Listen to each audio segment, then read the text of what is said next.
मैं आप सभी का एक बार फिर से स्वागत करता हूं प्रभावी एजुकेशन हब में। एंड इस वीडियो में अगेन हम लोग डिस्कस करने वाले हैं संगम एज के सेकंड पार्ट को। संगम एज में हमने चेर शासक, जो कि केरल के चेर शासक थे, उनके बारे में हमने डिस्कस कर लिया है ऑलरेडी। इस पार्टिकुलर वीडियो में हम लोग डिस्कस करेंगे चोल और पांड्या के बारे में, और भी सारी बातें जो हैं संगम से रिलेटेड उसके बारे में डिस्कस करेंगे। इस पार्टिकुलर वीडियो में कोशिश करेंगे कि संगम एज को यहीं पे वाइंड अप कर दिया जाए। ठीक है, तो चलिए स्टार्ट करते हैं। इससे पहले बता दूं कि अगर आप चैनल पर नए हो सब्सक्राइब जरूर कर लेना, बेल आइकन को भी प्रेस कर लेना, बिकॉज यहाँ पे जितने भी यूपीएससी के सब्जेक्ट हैं वो पढ़ाए जाते हैं। यूपीएससी के अलावा कुछ भी नहीं पढ़ाया जाता है। मतलब अगर आप स्टेट के सिविल सर्विस की तैयारी करते हो तब भी हेल्पफुल है, लेकिन ये सारी क्लासेस जो हैं वो आपको सिविल सर्विसेज के ही पर्सपेक्टिव से पढ़ाई जाती हैं। और भी कहीं अगर आपके एग्ज़ाम में आता है हिस्ट्री वगैरह तो आप पढ़ सकते हो, बट आप वन लाइनर टाइप यहाँ पे नहीं एक्सपेक्ट कर सकते, बिकॉज ये क्लासेस यूपीएससी और सिविल सर्विसेज के स्टैंडर्ड के हिसाब से बनाई जा रही हैं। ठीक है, चलिए पॉलिटी अगर आप पढ़ना चाहते हो तो लक्ष्मीकांत की एक सीरीज़ है, करीब आपको 5 से 6 दिन में कंप्लीट हो जाएगा, पढ़ सकते हो। अगर आप इंडियन इकोनॉमी पढ़ना चाहते हो तो विजिट करो प्लेलिस्ट में, उससे भी आप 6 से 7 दिन के अंदर कंप्लीट कर सकते हो। अगर आप मॉडर्न हिस्ट्री बिपिन चंद्रा वाली पढ़ना चाहते हो, इंडियाज स्ट्रगल फॉर इंडिपेंडेंस, तो उसे आप 4 दिन में मैक्सिमम कंप्लीट कर सकते हो। तो लगभग 20 दिन में आप सब कुछ कंप्लीट कर सकते हो ये तीनों सब्जेक्ट। इनके नोट्स भी मैंने दे दिए हैं, साथ में रिवीजन के लिए आपको नोट मैंने प्रोवाइड कर दिया है। ठीक है, तो चलिए स्टार्ट करते हैं इस पर्टिकुलर टॉपिक को, संगम एज को।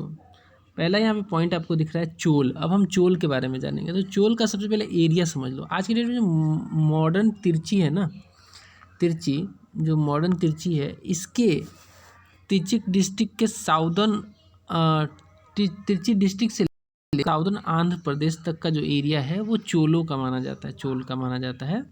मॉडर्न तिरची से लेकर साउदर्न जो आंध्र प्रदेश है उसे हम चोल का एरिया मानते हैं। ऐसे कुछ ड्रॉ अगर आप करोगे तो ऐसा कुछ बनेगा। ये पर्टिकुलर रीजन जो था ये चेरों का था। ठीक है, यहाँ तक लगभग चेरों का। ये वाला रीजन ये पांड्याज का था, पांड्याज। और लगभग जो ये वाला रीजन था, ये वाला, ये है चोल का, चोलों का ये रीजन था। ठीक है, और इसके अलावा अगर बात करें तो कैपिटल इसकी देख लेते हैं। कैपिटल इसका जो था वो उरैयूर माना जाता है। ठीक है, कैपिटल इसका उरैयूर माना जाता है शुरू में, लेकिन बाद में इसको शिफ्ट कर दिया गया था पूहर। पूहर जो है एक पोर्ट भी है, पूहर जो है वो एक पोर्ट सिटी है। उस समय की सिटी थी पूहर। ठीक है, पोर्ट सिटी। तो आप ध्यान रखना, चोल, चेर, पांड्या बहुत इंपॉर्टेंट किंगडम्स हैं। इस पर्टिकुलर एज की बात करें, संगम एज की, तो चलो आगे बढ़ते हैं और पॉइंट्स देखते हैं। नेक्स्ट पॉइंट आता है कि इसका इम्पोर्टेंट शासक कौन था। एक बहुत ही इम्पोर्टेंट शासक था करिकाल। करिकाल जो था ये एक इम्पॉर्टेंट शासक था चोल डायनेस्टी का। एक इम्पॉर्टेंट रिसोर्स है जिससे हमें करिकाल के बारे में पता चलता है, वो है पतिन पलाई। पतिन पलाई जो है ये संगम लिटरेचर का ही एक पार्ट है। It portrays his early life and his military conquest. तो ये जो पतिन पलाई है ये करिकाल के अर्ली लाइफ और उसके मिलिट्री कॉन्केस्ट को हमें बताती है, इसके बारे में बताती है। ठीक है, आगे बढ़ेंगे। नेक्स्ट पॉइंट है, इसे एक बैटल ऑफ वेनी हुआ था। इस बैटल ऑफ वेनी में करिकाल ने डिफीट किया था चेर और पांड्या के मिलीजुली कॉन्फेडरेसी को। मतलब इन दोनों के मिले जुले दल को हराया था किसने? करिकाल ने, बैटल ऑफ वेनी में। और इसमें चेर, पांड्या के अलावा भी 11 माइनर चिफ्टेंस थे जो उस एरिया से बिलोंग करते थे। छोटे छोटे जो राजा थे, जो शासक थे, उनको भी इसमें शामिल किया गया था। चेर, पांड्या और 11 माइनर चिफ्टेंस को मिल के इन्होंने करिकाल से लड़ाई लड़ी, लेकिन करिकाल इसमें विजयी हुआ और इनको हरा दिया। ठीक है, तो ये बैटल ऑफ बेनी इसको कहते हैं। ये क्वेश्चन आता है। ठीक है, चलिए आगे बढ़ेंगे। नेक्स्ट पॉइंट है बहाय परंदलाई। बहाय परंदलाई भी एक इम्पॉर्टेंट रिसोर्स है, जिसमें कहा गया है कि जो ये करिकाल था, he fought by him in which 9 enemy chieftains were there, मतलब ये भी एक लड़ाई थी, ठीक है। कौन सी लड़ाई थी?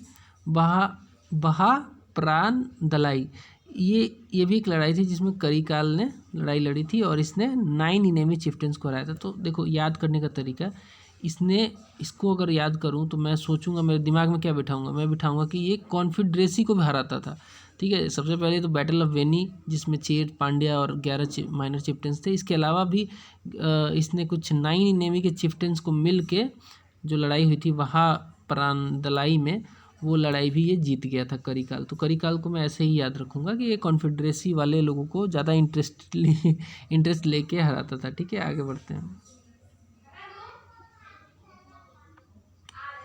नेक्स्ट पॉइंट है overlord of whole Tamil country. ये अपने आप को क्लेम करता था कि मैं ओवरलॉर्ड हूँ पूरे तमिल कंट्री का, और इसके समय में जो ट्रेड और कॉमर्स था वो काफ़ी फ्लोरिश हुआ, ठीक है। आगे बढ़ेंगे। Reclamation of forest land and brought them under the cultivation. तो चोलों के दौरान जो था वो जो फॉरेस्ट लैंड हुआ करते थे उनको कल्टीवेटेड लैंड बनाने की काफ़ी ज़्यादा प्रयास की गई और इसमें ये लोग सफल भी हुए। They also built Kallanai across the river Kaveri and also constructed many irrigation tanks. तो देखो ये इम्पॉर्टेंट है, चोलों का जो साम्राज्य था ना उसमें बहुत इम्पोर्टेंट था कि ये लोग रिवर को ना डेवलप करके उसको रिवर से नाले निकाल के मतलब इरिगेशन टैंक बनाते थे और सिंचाई की व्यवस्था करते थे। तो काफ़ी इम्पॉर्टेंट ये पॉइंट्स है जो कि आपको रिमेंबर करना चाहिए, बिकॉज एग्रीकल्चर इनका मुख्य पेशा था, तो इसलिए ये ज़रूरी था। अब आता है पांड्याज जो थे प्रेजेंट इज साउदर्न तमिलनाडु, ठीक है। ऐसे जो मैंने बताया ना, ये वाला जो है ना साउदर्न तमिलनाडु, ये नीचे वाला जो पोर्शन है लगभग ये वाला मान लो, ये वाले पोर्शन में पांड्याज थे एंड इनकी कैपिटल थी मदुरई। इसके इम्पॉर्टेंट कुछ शासक हैं जैसे कि नेदियोन, इसके अलावा प्लेगर्सलाई, मुदुकुदुमी, पेरुमलुधी एंड मुदाथिरमारन। ये सब इनके इम्पोर्टेंट जो मतलब शुरुआती दौर के जो इम्पोर्टेंट इनमें जो शासक थे ये लोग थे, ठीक है। इसके अलावा there were 2 Nedunchezhiyans. The first one was the Ariyappadai Kadantha Nedunchezhiyan, one who won victorious over Aryan forces, execution of Kovalan for which burnt Madurai. तो देखो एक बार क्या हुआ था कि आर्यन फोर्सेस से पांड्यास की लड़ाई हुई थी, उसमें ये जो पार्टिकुलर जो नेदुचेलियन था, नेदुचेलियन का मतलब होता है कि वैसा वो बंदा जो आर्यन को फोर्सेस को हराया हो, ठीक है। तो इनके 2 नेदुचेलियंस थे। इसके अलावा एक्सिक्यूशन ऑफ कोवलम के मरने के बाद, कोवलम एक्चुअली कनागी के पति थे, ठीक है। तो कनागी का संबंध मैंने आपको चेर से बताया था, चेर में पत्नी कल्ट बताया था मैंने। पत्नी कल्ट का मतलब ये है कि कनागी को आइडियल वाइफ मान के चेर उनकी पूजा करते थे। तो लेकिन जब ये ऐसा हुआ कि लड़ाई हो गई पांड्या और चोला के बीच में, तो कोवलम जो थे ये हस्बैंड थे कनागी के और इनको मार दिया गया। तो कनागी ने पूरा मदुरई जला दिया इसके एवज में, पूरा मदुरई जला दिया इसके एवज में, ठीक है। ये याद रखना। मदुरई किसकी कैपिटल थी? मदुरई कैपिटल थी पांड्याज की। चलिए आगे बढ़ेंगे। ये पूछा जा सकता है आपसे, इसलिए मैं इतनी कहानी बता रहा हूँ। नेक्स्ट है तलायालन गनातु चेरू मरना, he who won the battle at Talaiyalanganam Nedunchezhiyan, ठीक है। तो 2 तरीके के आपको मैंने बता दिए नेदुचेलियन थे, एक तो जिसने आर्यन को हराया, दूसरा तलाई गन्नम के उसमें वार में विजयी हुआ। 2 तरीके के नेदुचेलियन थे, ठीक है। नेदुचेलियन आपसे पूछ सकता है, ठीक है, बहुत ज़्यादा तो इम्पोर्टेंट नहीं है। It was praised by Nakkirar and Mangudi Marudanar, title after defeating his enemies of the battle of Thalaiyalanganam and Tanjore district. तो 2 नेदुचेलियन में जो दूसरा वाला नेदुचेलियन था जिसने अपने इनेमीज़ को तलायल-गनम में हराया था, तलायन-गनम में, उसको टाइटल दिया गया, क्या टाइटल दिया गया? उसको टाइटल दिया गया नकीरर मंगूदी मथुनर, ठीक है।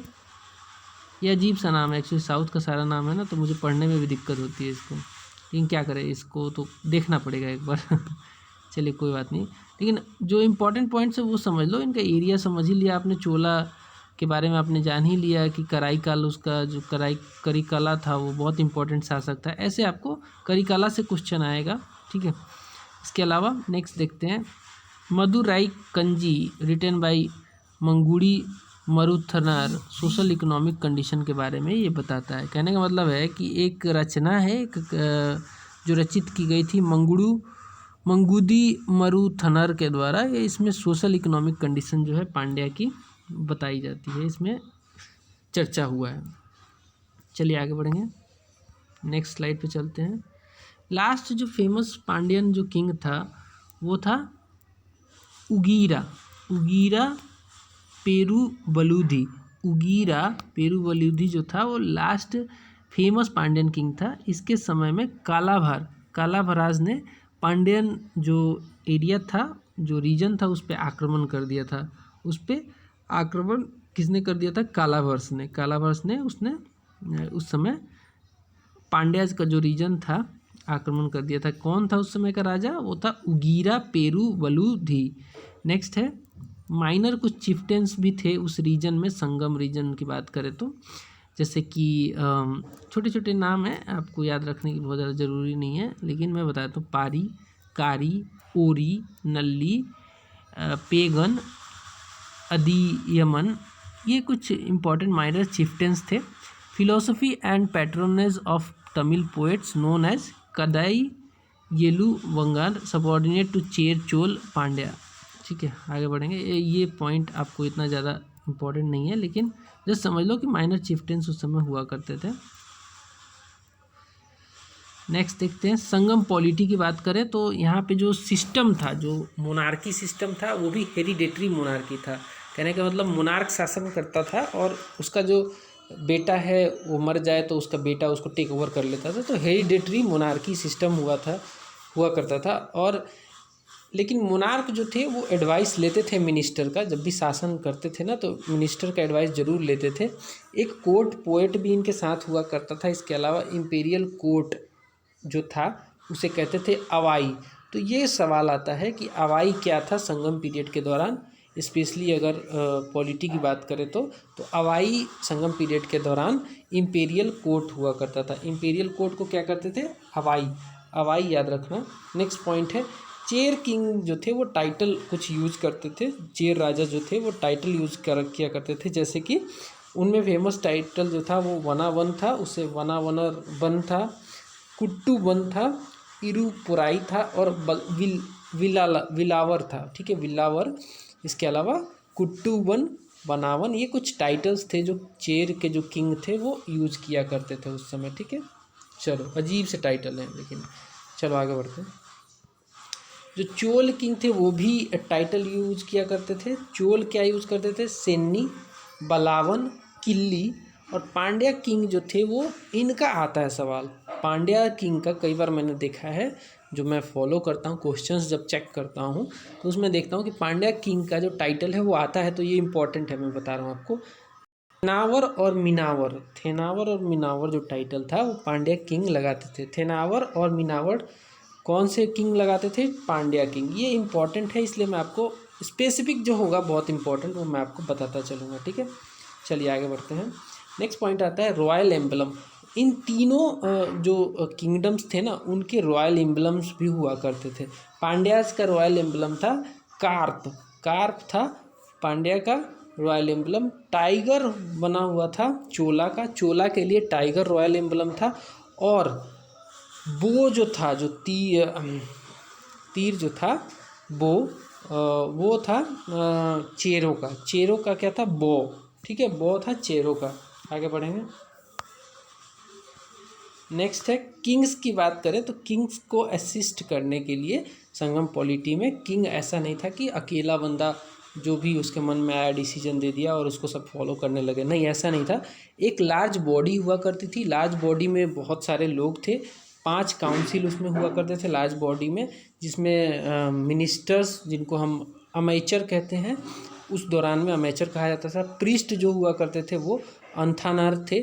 मिलिट्री कमांडर्स को सेनापति कहा जाता था, और जो इनवॉय मतलब एक जगह से दूसरी जगह जो सूचना लेके जो प्रस्ताव लेके जाते थे उन्हें हम लोग थूथर कहते थे, और स्पाइस को हम लोग ओरार कहते थे। तो ये तो 5 जो आपको काउंसिल दिख रही हैं वो काउंसिल के सहायता पे किंग काम करते थे, ठीक है। किंग उसमें कौन कौन सा, ministers, priest, military commanders, invoice, spice, इनका नाम जरूर याद कर लेना। जैसे मिनिस्टर को क्या कहते थे, मिनिस्टर को कहते थे अमाइचर, ठीक है। इसके अलावा प्रीस्ट को अंथनार, मिलिट्री कमांडर तो याद ही रख लोगे सेनापति, इनवॉय को थूथर, थूथुर याद रख लो, थूथर याद हो जाएगा स्पाइस को ओरार आपको याद रखना है। नेक्स्ट देखते हैं। नेक्स्ट आता है एक रेगुलर आर्मी ये लोग रखते थे। संगम पॉलिटी में रेगुलर आर्मी का एक ट्रेंड था। आर्मी स्टैंडिंग आर्मी, रेगुलर हमेशा ये मेंटेन करते थे। और इनका जो कोदी मारन था, देयर रेस्पेक्टिव कोदी मारन, उसको ट्यूटलरी ट्री कहते थे, ठीक है। ट्यूटलरी ट्री कहने का मतलब ये है कि रेगुलर आर्मी रखी जाती थी। ये वाला पॉइंट आप इग्नोर कर सकते हो। नेक्स्ट देखते हैं। नेक्स्ट है लैंड रेवेन्यू। लैंड रेवेन्यू का जो सोर्स था, लैंड रेवेन्यू जो सोर्स था वो स्टेट का मुख्य इनकम था। इसके अलावा कस्टम ड्यूटी लगाते थे। फॉरेन ट्रेड तो होता ही था, बिकॉज ऐसा था कि यहाँ से इधर वेस्ट की तरफ ट्रेड हुआ करता था, और इस ट्रेड में जो भी ड्यूटी लगती थी, चार्जेस लगते थे, उसे कस्टम ड्यूटी कहते हैं। तो कस्टम ड्यूटी फॉरेन ट्रेड पे लगाया जाता था। वो भी इस पर्टिकुलर इस पीरियड का इम्पोर्टेंट रिसोर्स था अगर बात करें पैसे का तो, ठीक है। नेक्स्ट आता है पतिन पलाई में बोला गया है कस्टम ऑफिशियल्स के बारे में बताया गया है। सी पोर्ट ऑफ पुहर के बारे में जानकारी मिलती है। बूटी कैप्चर्ड इन वार्स जो था वो भी यूज़ किया जाता था राज्य को चलाने में खर्च वगैरह के तौर में। बूटी कैप्चर्ड इन वार मतलब मान लो कि कोई राजा है, जैसे पांड्या किंग है, उसने कोई कॉन्फेडरेसी को हरा दिया, तो उसमें जो भी पैसा मिलेगा उसको वो यूज़ कर लेता था शासन चलाने में, ठीक है। आगे बढ़ेंगे। रोड्स एंड हाईवेज काफ़ी वेल मेंटेन्ड हुआ करते थे उस समय। रोड्स और हाईवेज जो थे वो काफ़ी वेल मेंटेन्ड थे, ठीक है। और उन पे नाइट में गार्ड लगते थे, गार्ड ड्यूटी होती थी वहाँ पे, ताकि कोई डकैती वगैरह से उसको बचाया जा सके। उस रोड पे कोई बंदा अगर ट्रैवल कर रहा है तो उसको बचाने के लिए, ठीक है। आगे बढ़ेंगे। संगम सोसाइटी की बात करें तो संगम सोसाइटी की जानकारी हमें तोलकापियम से मिलती है। तोलकापियम बहुत ही पुराना, जो सबसे पुराना जो प्राचीन जो संगम एज का जो लिटरेचर था वो तोलकापियम ही था। तोलकापियम से हमें संगम सोसाइटी के बारे में जानकारी मिलती है। इसमें बताया गया कि 5 फोल्ड की डिवीज़न थी लैंड्स की 5 फोल्ड की डिवीज़न थी। उसमें कई सारे मतलब जैसे कि एक कुरिंजी जो हिली लैंड था उसको कुरिंजी बोला गया था। कुरिंजी किसको बोला गया था? हिली ट्रैक को। इसके जो डैटी थे 5 तरीके के, जो इनमें मतलब हर पार्टिकुलर लैंड के एक डैटी हुआ करते थे। तो चीफ जो भगवान या फिर डैटी जो थे मुर्गन थे। पहाड़ी एरिया के जो चीफ डैटी थे वो मुर्गन थे। आज भी मुर्गन की पूजा की जाती है, बहुत इंपॉर्टेंट है, ठीक है। सबरीमाला मंदिर जो है वो मुर्गन की ही पूजा की जाती है वहाँ पे। इसके अलावा चीफ ऑक्यूपेशन की बात करें कुरुंजी में, मतलब हिली ट्रैक में, तो वहाँ पे हंटिंग एंड हनी कलेक्शन वगैरह चीफ ऑक्यूपेशन हुआ करता था। अब आगे बढ़ेंगे। नेक्स्ट तरीके के लैंड को 5 तरीके का मैंने बोला है डिवीजन ऑफ लैंड, तो एक एक करके देख लेते हैं। नेक्स्ट आता है मुलाई। मुलाई जो था वो पास्टोरल या फिर चारागाह वाला लैंड हुआ करता था, मतलब काफ़ी ग्रास हुआ करता होगा यहाँ पे। चीफ डैटीज के मेयन थे। मेयन मतलब विष्णु को मान लो, मेयन मतलब विष्णु, उस समय उनको वहाँ पे मेयन कहा जाता था। तो मेयन चीफ डैटी थे। और चीफ ऑक्यूपेशन क्या होगा? जहाँ पे चारागाह होगा वहाँ पे कैटल ही रियरिंग की जाएगी, डीलिंग किया जाएगा डेयरी प्रोडक्ट से, ठीक है। तो सिंपल सी बात है, आपको दिमाग लगा के भी याद रख सकते हो। मुलाई, पास्टोरल।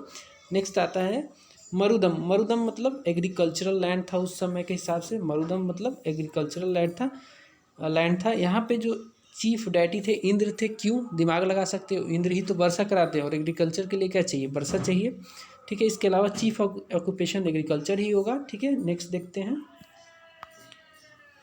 नेक्स्ट आता है नेदल। नेदल जो था वो कोस्टल एरिया था। कोस्टल एरिया, अब चूँकि जानते हो कि साउथ इंडिया ऐसा ही है, तो कोस्टल एरिया काफ़ी ज़्यादा था। तो नेदल जो ये कोस्टल एरिया था उसे नेदल कहा गया, ठीक है।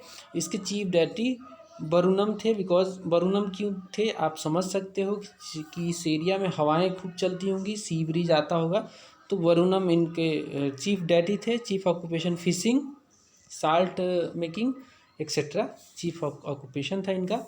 अब आखिरी कैटेगरी आएगी आखिरी कैटेगरी थी पलाई, या फिर पलाई को डेजर्ट भी कहते हैं। इसके चीफ डैटी कोरावाई थे, चीफ ऑक्यूपेशन रॉबरी था। अब डेजर्ट में क्या होगा, डकैती तो होगी। चंबल में क्या होता था, डकैती तो होती थी। तो पलाई जो था वो डेजर्ट रीजन था, और इसके चीफ डैटी जो थे वो थे कोरावाई। ठीक है, आगे बढ़ेंगे। नेक्स्ट पॉइंट, तोल्काप्पियम 4 कास्ट के बारे में बताता है। तोल्काप्पियम से हमें 4 कास्ट के बारे में जानकारी मिलती है। पहला कास्ट था अरासर, जो कि रूलिंग क्लास था। इसके अलावा था अंथानार, पॉलिटी एंड रिलीजन।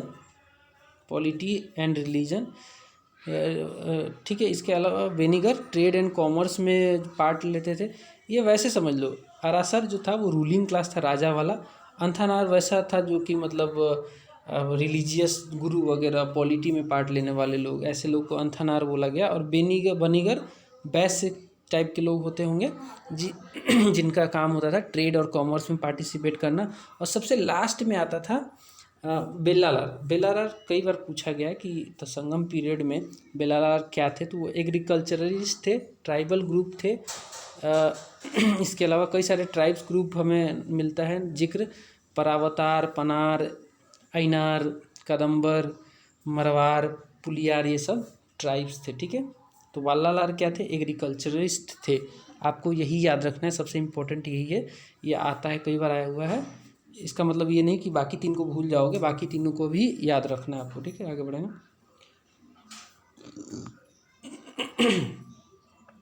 नेक्स्ट आता है एंशियंट प्रिमिटिव ट्राइब्स लाइक थोडा, इरुलास, नागास, बेदरस। ठीक है, ये भी हुआ करते थे उस समय। समकालीन है ये, नागा तो वहाँ पे होंगे नागालैंड में। बेदरस, थोडास, मतलब संगम पीरियड के समकालीन वाले जो ट्राइब्स थे उनका मैंने यहाँ पे मेंशन किया हुआ है। नेक्स्ट देखते हैं, रिलीजन कैसा था साहब, रिलीजन कैसा था। रिलीजन प्राइमरली जो था, यहाँ के जो डैटी थे वो मुर्गन थे, जिनको सियोन भी कहा गया है। तो रिलीजन की बात करें तो प्राइमरी जो डैटी थे वो सियोन थे, या फिर इनको मुर्गन भी कहा गया है। ये तमिल गॉड माना जाता है इनको, Tamil god. He was honoured with 6 abodes known as Arupadai. इनको 6 अबोर्ड से सुसज्जित किया गया था, जिसे कहा जाता है अरूपदाई विदु। अदर गॉड मेयन का मैंने बताया था, विष्णु, बेंदन इंद्र को बोला जाता था। इसके अलावा वरुण को बोला जाता था, और कोरावाई मैंने बता ही दिया था आपको। ठीक है, आगे बढ़ेंगे।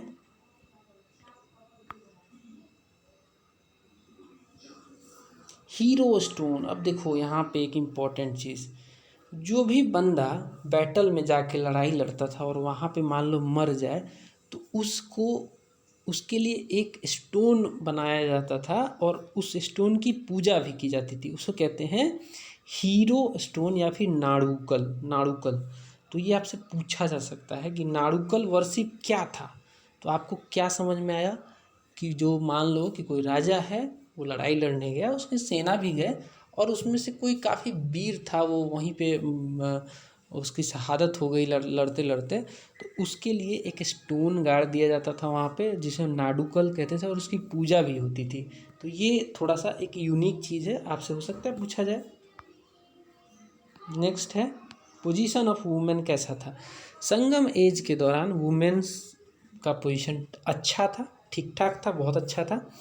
वुमेन पोएट्स लाइक अवैयर, नचेलैयर और ककाई पदिनियर जैसी वुमेन पोएट्स काफ़ी फेमस रही इस दौरान में। नेक्स्ट देखते हैं। नेक्स्ट आता है करपू और चेस्ट लाइफ जीते थे ये लोग। हाईएस्ट वर्च्यू ऑफ वुमेन था। ठीक है, लव मैरिज काफ़ी कॉमन प्रैक्टिस था लव मैरिज। नेक्स्ट देखते हैं, लाइफ ऑफ विडो जो था वो बहुत ही बेकार था, मिजरेबल था। जैसे आज है वैसे ही उस समय और भी ज़्यादा मिजरेबल था। सती जो था लोअर स्ट्राटा पे नहीं था, लेकिन हायर स्ट्राटा ऑफ सोसाइटी, जैसे कि मान लो राजा वाजा की वाइफ, या फिर हायर स्ट्राटा मतलब अपर कास्ट वगैरह टाइप के लोग जो थे उस समय के, उनमें सती काफ़ी फेमस था, नीचे के लेवल पे नहीं था। डांसर्स जो थी काफ़ी फेमस थी उस समय की, और किंग और जो नोबल्स थे उनको पैट्रनाइज करते थे, नचवाते थे उनको, ठीक है। तो डांसर्स का भी प्रावधान था एम्यूजमेंट के लिए। नेक्स्ट देखते हैं, फाइन आर्ट्स, काफ़ी ज़्यादा आर्ट्स हमें सोर्स मिला है वहाँ से, जैसे कि पॉटरी, म्यूजिक, डांसिंग वगैरह, ठीक है। काफ़ी ज़्यादा आर्ट में प्रसिद्ध था संगम एरिया। आज भी आप जाओगे वहाँ पे तो आपको डिफरेंट तरीके का कल्चर देखने को मिलेगा, बहुत वही सारी चीज़ें हैं जो अभी तक चली आई हैं। लिबरल डोनेशन भी हुआ करता था, पोएट्स को दिया जाता था किंग के द्वारा, चिफ्टन्स या नोबल्स के द्वारा दिया जाता था लिबरल डोनेशन। पोएट्स को जो कवि वगैरह हुआ करते थे उनको डोनेशन भी मिलता था। तो मतलब आर्ट के ये लोग बहुत शौकीन थे लोग। रॉयल कोर्ट में कहीं ना कहीं बहुत सारे सिंगिंग बार्ड्स, जिन्हें हम पनार या फिर बड़ी लियार बोलते हैं, हो सकता है उससे पूछ ले सिंगिंग बार्ड्स को संगम पीरियड में क्या कहते थे। और वो सिंगिंग बार्ड जो कि रॉयल कोर्ट्स में रहते थे उनको पनार या फिर बिरी लियार कहते थे, ठीक है। नेक्स्ट देखते हैं,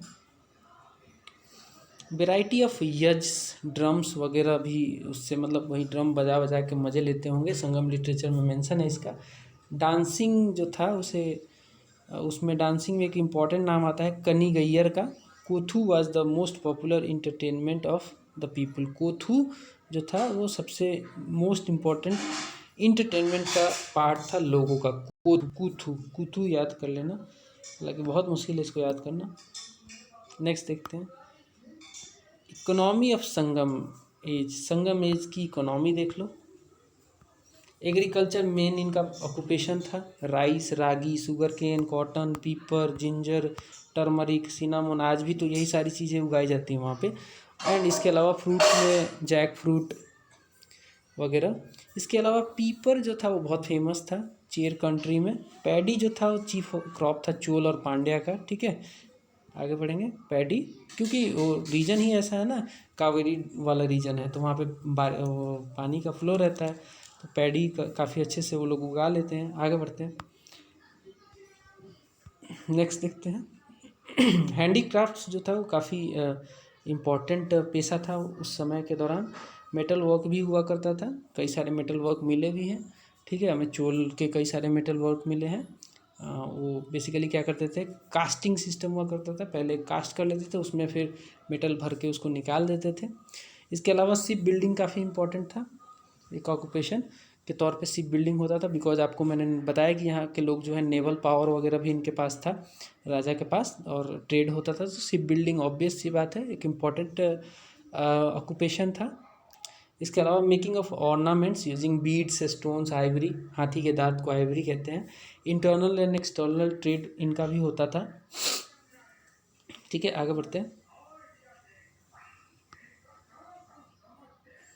spinning and weaving of cotton, silk clothes वगैरह काफ़ी फेमस था। हाई क्वालिटी के क्लॉथ से बनाते थे, ग्रेट डिमांड था इन सारे क्लॉथ्स का वेस्टर्न वर्ल्ड में, आज भी है। मतलब अगर आप अच्छा सा बना के झोला वगैरह भी कई सारी महिलाएं बनाती हैं, कॉटन का आइटम जो बनाती हैं वो आज भी मतलब हाथ से बनाओ, हैंडीक्राफ्ट वाला तो काफ़ी इंपॉर्टेंट हो जाता है ना।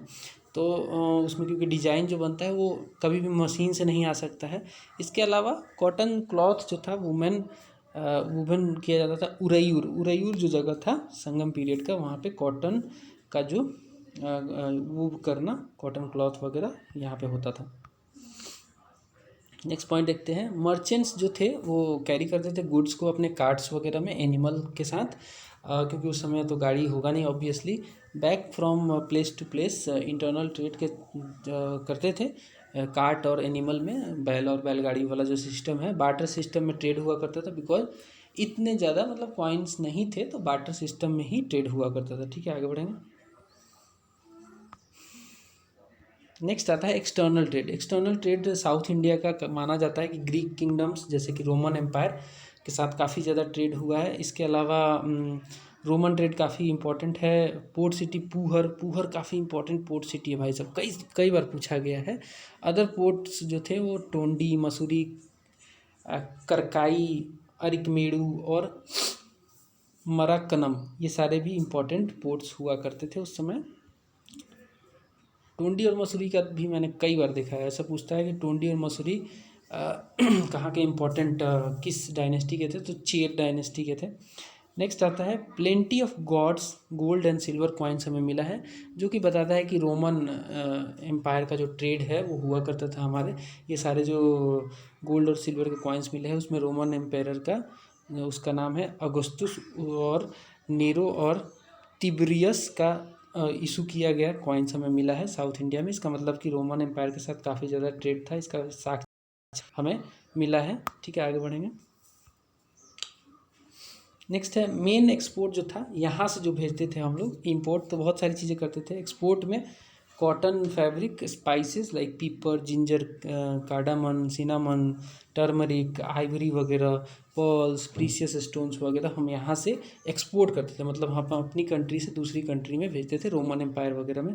इंपोर्ट क्या करते थे साहब, तो इंपोर्ट क्या करेंगे हम, वही गोल्ड करते थे हम इंपोर्ट, गोल्ड, सोना हमारे कंट्री में बहुत इम्पोर्टेंट हो जाता है, बिकॉज जो जितना सोना पहनता है वो उसको लगता है कि उतना ही मैं मतलब समाज में रिस्पेक्टेड आदमी हूँ, सोने से कुछ नहीं होता है, कोई बात नहीं, लेकिन सोना काफ़ी फेमस है हमारे कंट्री में।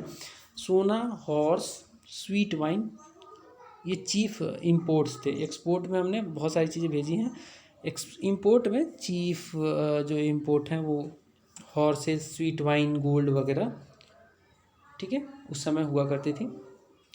अब देखो इंड ऑफ संगम एज कैसे हुआ, इनका इंड हो जाता है इनका 3rd सेंचुरी एडी में, मतलब 600 साल बाद इनका इंड हो जाता है। इसके पीछे बहुत ज़्यादा इम्पॉर्टेंट हाथ था कालावर्स का। कालावर्स जो थे उन्होंने ऑक्यूपाई कर लिया उस पर्टिकुलर एरिया को। 2.5 सेंचुरी तक ये कालावर्स इसके हाथ में रहा। डिटेल इन्फॉर्मेशन है कालावर के रूल के बारे में, इसलिए हम ज़्यादा जानकारी नहीं दे सकते हैं आपको। कालावर काफ़ी कम इन्फॉर्मेशन है ओवरऑल, अगर इसके बारे में किताबों में लिखा नहीं गया है, कोई ज़्यादा एविडेंसेस भी नहीं मिले हैं। जैनिज़्म एंड बुद्धिज़्म जो था वो काफ़ी ज़्यादा प्रोमिनेंट रहा इस पीरियड में भी, संगम एज में भी जैनिज़्म और बुद्धिज़्म काफ़ी ज़्यादा प्रोमिनेंट हुआ। इनफैक्ट जैनिज़्म तो साउथ में काफ़ी ज़्यादा फेमस हुआ। ठीक है, सो आई थिंक यहीं पे क्लास ख़त्म हो जाएगा। ठीक है, नेक्स्ट पॉइंट देखते हैं। एक और पॉइंट है, पल्लव जो थे नॉर्दर्न तमिलनाडु के, पांड्या एंड जो पांड्या थे साउदर्न तमिलनाडु के थे, उन्होंने कालावर्स को भगाया भी, ड्रोव देम अवे, एंड अपना इस्टेब्लिश कर लिया रूल। तो देखो संगम लिटरेचर, संगम एज ख़त्म हुआ तो कालावर ने लगभग 250 साल तक वहाँ पर शासन किया, लेकिन बाद में पल्लव जो कि नॉर्दर्न तमिलनाडु में रहते थे और पांड्या जो साउदर्न तमिलनाडु में थे, उन्होंने कालावर्स को भगा दिया और अपना शासन इस्टेब्लिश कर लिया। ठीक है, चलिए, so overall that's all from this video. मैं चाहूँगा कि आप ज़रूर चैनल को सब्सक्राइब करें, बेल आइकन को प्रेस करें और अपने दोस्तों को भी बताएं। मिलते हैं अगले वीडियो में, तब तक के लिए नमस्कार।